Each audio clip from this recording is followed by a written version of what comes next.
Welcome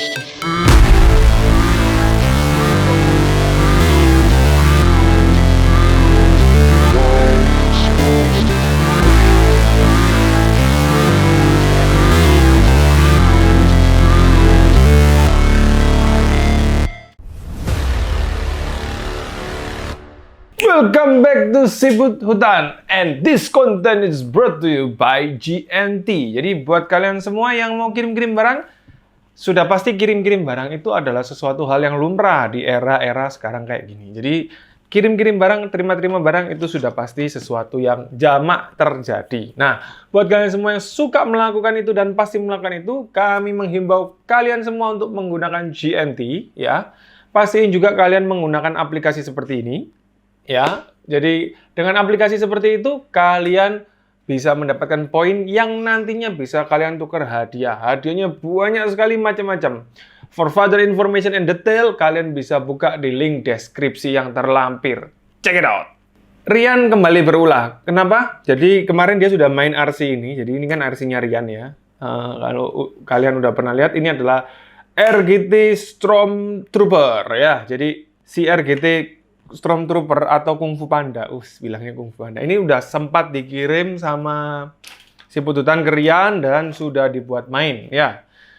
Overall, beliau bilang ke kita bahwa puas sekali. Oleh karena itu dia beli RC satu lagi. Jadi ini RC terbarunya Rian yang coming soon ya. Jadi kalian tunggu aja. RC ini sudah dicoba sama Rian. Jadi sudah kita coba. Udah oke semua, maka itu kita kirim ke Rian, dan sama Rian udah dicoba. Nah, suspensi dia mengakui mantap. Terima kasih Om Rian. Jadi suspensi yang kita pakai itu piggyback TFL Cinaan ya. Jadi kalau kalian lihat bentuknya dia itu, bentukannya itu macam begini. Nah, tapi di suspensi itu kita kulik sedikit di bagian piston ya, sama kita kasih settingan oli dikit sama ganjelan, beberapa ganjelan di dalam situ lah. Nanti kalau memang perlu setupnya kita bisa share. Jadi suspensi menurut Om Rian udah enak banget. Yang kurang menurut Om Rian adalah larinya kurang kenceng. Motor ini kan memang motor standar ya. Jadi menurut Om Rian kurang kenceng. Lalu dia punya masalah di slippery dan kopel. Untuk slippery itu ada di bagian transmisi depan ya. Jadi itu modelnya kayak kertas packing. Jadi untuk slippery nanti kita akan bongkar slippery-nya dalam edisi khusus apa itu slippery. Karena banyak banget orang yang bertanya ke kita, apa itu slippery? Pakai slippery atau tidak pakai slippery? Bagaimana cara setupnya? Nanti kita bikinkan segmen khusus. Back to the topic, itu pasti kita perbaiki. Yang pertama itu. Yang kedua, Rian mengeluhkan tentang kopel ya. Jadi, short kopel dari RGT ini supposed to be not a big problem ya kalau menurut saya. Cuman dia itu kehilangan besinya, dia bilang gitu. Untung saya masih ada besinya Om, jadi bisa nempel lagi. Saya nggak begitu jelas apa yang dimaksud besinya sama Rian ya. Bisa aja pin ini, pin besi kecil ini, atau baut kutunya sendiri. Tapi ya karena memang ini plastik ya, jadi ada umurnya, dan ini merupakan kopel yang keramat ya kalau menurut saya ya. Jadi kopel itu kalau awet ya awet, kalau rusakan ya rusakan. Berhubung kopel ini udah rusakan, maka kita memutuskan untuk mengganti kopelnya. Kita ganti dengan kopel yang sejenis ya, kita carikan yang sejenis. Jadi kopel atas ini dan kopel bawah ini kan lebih kurang sama ya. Jadi termasuk sejenis.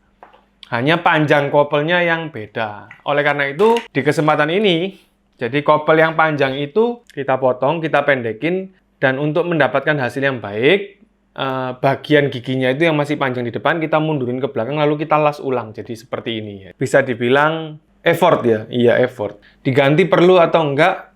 Bisa dibilang perlu, bisa dibilang enggak sih. Tapi kalau memang udah rusak ya harus diganti.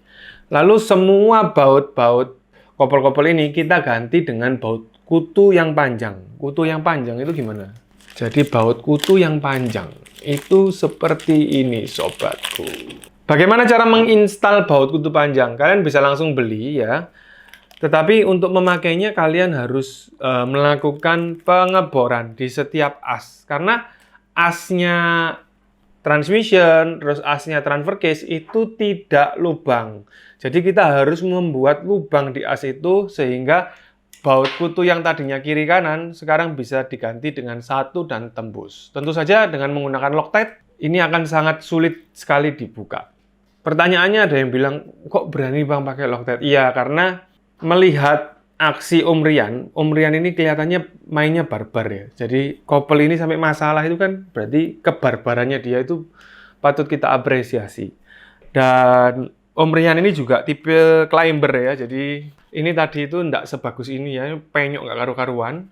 Terus ini banyak lecet-lecet. Karena load dari RC ini cukup tinggi, cukup barbar, ya kan? Hemat saya perlu dilakukan lem ya, perlu menggunakan lem di setiap bautnya itu dengan lem Loctite. Sebenarnya bukan lem Loctite, namanya itu lem Threadlock. Ya, ini Threadlock. Mereknya banyak, kalau yang ini kita mereknya Detail. Ini termasuk murce ya, murah gitu ya. Kalau yang Loctite harganya agak sedikit mahal.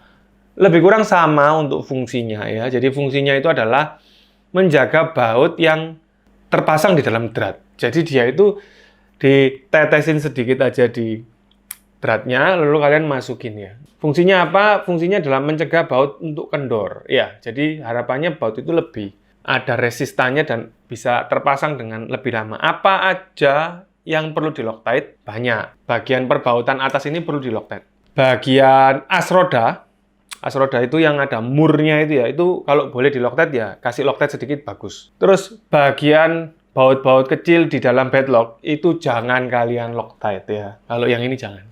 Oke? Jadi bautnya bedlock tidak boleh di Loctite, tapi as roda dan murnya boleh di Loctite. Untuk masalah couple, saya rasa sudah bisa teratasi. Untuk masalah slippery akan kita kencengin. Dan untuk masalah lari, Om Rian menggunakan alternatif yang cukup bijak. Ya, jadi dipasang Quick Run Fusion Pro 2-in-1 brushless for crawler. Jadi Fusion ini hadir dengan dua segmen ya. Jadi ini adalah 2300 atau yang bisa dibilang Fusion Pro. Apa aja bedanya? Ya, bedanya apa aja? Nanti ada segmen khusus yang menjawab masalah bedanya itu.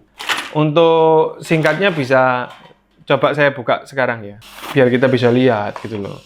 Nanti bedanya antara Fusion Pro dan biasa ada di satu video sendiri. Jadi ini adalah dinamonya. Brushless system dengan teknologi FOC, Field Orientation Control ya. Di sini terlihat jelas 2300 kV 540. Nah, ukuran 540 itu ukuran small dynamo, tapi ini kok bisa besar? Kenapa kok bisa besar? Ini ukurannya tuh 550 plus. Kenapa kok gitu? Karena di bagian sini ya, ini sudah ada ISC. Jadi dengan dinamo ini, dengan motor ini, kalian tidak perlu yang namanya itu lagi menggunakan ISC. Nantinya ini akan dipasang begini, menggantikan dinamo yang standar, lalu langsung kita atur untuk instalasi dan lain sebagainya ke arah sini. Jadi gini lah ya, biar rapi itu loh. Dengan menggunakan dinamo ini seharusnya problematika dari Om Rian itu bisa terselesaikan dengan baik. Singkat cerita, waktu kita ngobrolin masalah brush and brushless, sebaiknya apa sih? Brushed atau brushless? Main RC Adventure, jadi ada beberapa hal yang harus kita perhatikan. Yang pertama, tahu nggak sih bedanya brush sama brushless itu apa? Bedanya brush sama brushless itu adalah yang satu pakai brush, yang satu nggak pakai brush. Iya, betul. That's why it called brushless. But less is not meaning nggak ada gitu loh. Kalau nggak ada brush berarti kan no brush, betul ya? Brushless itu berarti ada brushnya sedikit gitu loh. Ini adalah sebuah teknologi baru dari sebuah penggunaan motor di mana pada intinya saja angker tidak berputar. Jadi angker tidak berputar, yang berputar itu sistem magnetnya ya. Jadi arus listriknya sebenarnya ya, lebih tepatnya arus listriknya itu menggunakan katoda yang berbeda dari brushed. Apa yang terjadi ketika kita menggunakan brushless? Ya, brushless itu udah pasti irit baterai, irit banget. Bisa dibilang keiritannya dia itu bisa sampai 50% loh. Biasanya kita main RC 1 jam, kalau kita pakai brushless dengan baterai yang sama, tentu saja kondisi juga harus sama ya, itu bisa 2 kali lipatnya. Di era RC Adventure sekarang, di era yang sekarang ini, semua RC premium itu harapannya menggunakan brushless system. Udah jamak banget, jadi udah banyak banget yang dulunya ditakutin ya oleh sebagian besar pemain RC, tidak menggunakan brushless itu terpatahkan satu persatu. Apa yang ditakutin? Yang pertama, brushless itu tidak anti air. Sekarang udah keluar brushless yang anti air ya. Jadi adventure system ini sudah anti air. Jadi udah bisa kalian buat main nyelam-nyelam submersible itu aman banget. Yang kedua, brushless itu ada yang sensor dan ada yang sensorless. Kali ini beda dengan brushed dan brushless ya. Kalau yang sensored itu lebih mahal, lebih bagus daripada yang sensorless. Kenapa? Karena yang sensored dia itu bisa mengatur putaran dengan lebih linear dan rapi, alias tidak endut-endutan gitu ya. Reaksinya juga lebih bagus, jadi overall itu lebih smooth. Nah, untuk RC crawler atau adventure kita ngomong kan kita pemuja kehalusan ya. Pengen yang slow gitu ya. Oleh karena itu, brushless-nya itu akan mahal sekali. Hal itu pun terpatahkan lagi dengan adanya brushless yang terjangkau. Banyak banget brushless terjangkau, mulai dari non-brand sekarang itu ya, hingga brand-brand yang terkemuka seperti Hobbywing. Hobbywing sendiri punya dua segmentasi, yaitu Hobbywing Tor D1 RC sama Hobbywing Fusion. Nah, itu lebih kurang sama, hanya beda kemasan dan protokol settingannya saja. Harga itu sudah terjangkau ya. Kalau kita ngomong fabricated brushless system for RC Adventure khususnya ya, yang fabricated yang benar-benar tertujukan dan mereknya baik itu mulai dari 1 jutaan hingga 4 jutaan. Di sini ini harganya 2 jutaan ya. Jadi nggak mahal juga buat kalian semua yang mungkin pernah main RC udah lama banget ya. Kalian pasti paham combo segitu itu harganya masih terjangkau ya. Ya kalau era yang sekarang ada yang bilang mahal, ada yang bilang murah, ya itu relatif. Cuman kalau kita ngomongin kita main RC sudah 10-15 tahun ya, itu menurut saya harganya cukup terjangkau daripada combo brushless yang pernah kita tahu yang sensored ya. Benda ini itu tidak sensored, sekali lagi ini tidak sensored, tetapi dia itu menggunakan teknologi baru yang namanya FOC, Field Orientation Control itu, yang membuat dia itu sendiri ya, ini ya. Yang membuat dia itu punya excellent linearity, extremely high torque, and noise eliminator. Ini brushless, sensor apa sensorless, sebutannya rasanya seperti sensor, tetapi ini lebih tepat ke arah brushless FOC ya, brushless FOC. Loh, kalau sudah FOC berarti sensorless. Iya. Loh, berarti FOC ada yang sensor enggak? Ada. Kasta-kastanya itu beda-beda. Sebagai contoh ini ya, Fusion ini sensorless FOC, tapi nggak kogging, nggak endut-endutan, nggak tremor ya, enak dipakai main, smooth. Lalu yang kedua di atasnya ini yang paling tinggi, Hobbywing X R2. Itu sensored FOC. Jadi harapannya ya lebih baik lagi. Apa yang akan terjadi ketika ini dipasang? Otomatis torsi dapat, top speed dapat. Karena kemajuan dari teknologi di RC Adventure ini, khususnya di bidang motor, itu membuat kita semua agak bingung ya tentang istilah-istilah atau pakem yang sudah pernah kita pahami sebelumnya. Biasanya kan ada dinamo itu yang tenaga atau torsinya kuat tapi top speednya lemah ya. Begitu masuk ke era 5 slot semua berubah ya. Torsi dapat, top speed dapat. Begitu juga brushless FOC ya. Ini top speed dapat, lalu torsi juga dapat. For your information, seri yang sebelumnya ini kalau nggak salah 1300 atau 1800 kV ya. Yang ini 2300 kV. Kalau nggak salah 1300 sih. Apa 1800 ya? Kita mesti make sure dulu deh. Bentar. Seri sebelumnya adalah 1800 kV dan ini 2300 kV.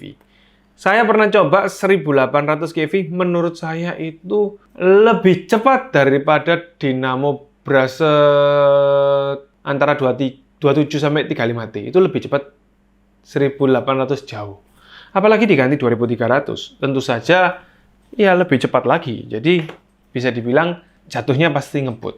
Kalau kalian tanya masalah torsi, dengan kemampuan 2300 torsinya bagaimana? Torsinya cukup baik ya, torsinya masih oke banget karena di bawah 3000 kV ya, di bawah 3000 kV itu kan masih tergolong bagi kita semua itu dinamo torsi meskipun kencang ya. Apalagi sekarang dengan sistem yang baru ya, yang modern ini jatuhnya itu untuk torsi lebih baik, untuk top speed pun lebih baik. Jadi selamat datang di era brushless buat kalian semua yang lagi mau ngebangun RC atau mau ngupgrade RC kalian, please pikirin kalian menggunakan brushless. Bahkan beberapa brushless dari drone atau helikopter ya, model Outrunner itu ya, itu bisa terinstall dengan baik di RC Adventure kesayangan kita. Jadi itu kan harganya mulai bervariatif, mulai dari di bawah 1 juta pun sudah ada untuk kombonya. Tentu saja ada harga dan ada rupa ya, dan tentu saja yang mungkin ya, kenapa harganya jadi mahal, karena mungkin dia akan menjadi lebih simpel. Jadi poin-poinnya adalah seperti itu. Jadi buat kalian semua yang lagi ngebangun RC itu perlu jadi perhatian khusus. 2 masalah besarnya sudah teratasi ya, jadi hampir tidak ada masalah. Lalu masalah yang terakhir adalah kegantengan, karena menurut Om Rian dia pengen ganti suasana karena RC-nya itu datang ke sini mau balik ke rumah nanti mau beda lagi gitu ya. Kita akan ganti bedlock-nya dengan bedlock silver. Lalu kita akan tutup pintu ini ya dengan blood bordes andalan gitu. Dia pengen lebih tertutup lah. Cariin solusi gimana ini enaknya. Jadi ya, yang sudah baik tetap kita pertahankan untuk baik, dan yang kurang baik ya kita rapiin menjadi lebih baik sesuai dengan keinginan dari yang punya sendiri. Itulah dia catatan custom kita hari ini ya. Ulah Om Rian episode keberapa berarti ya? Udah berkali-kali dia ini ya. Belum nanti si MN ini mau di-upgrade barbar habis-habisan. Kepoin terus ya untuk hasilnya gimana, nanti di akhir video ada previewnya.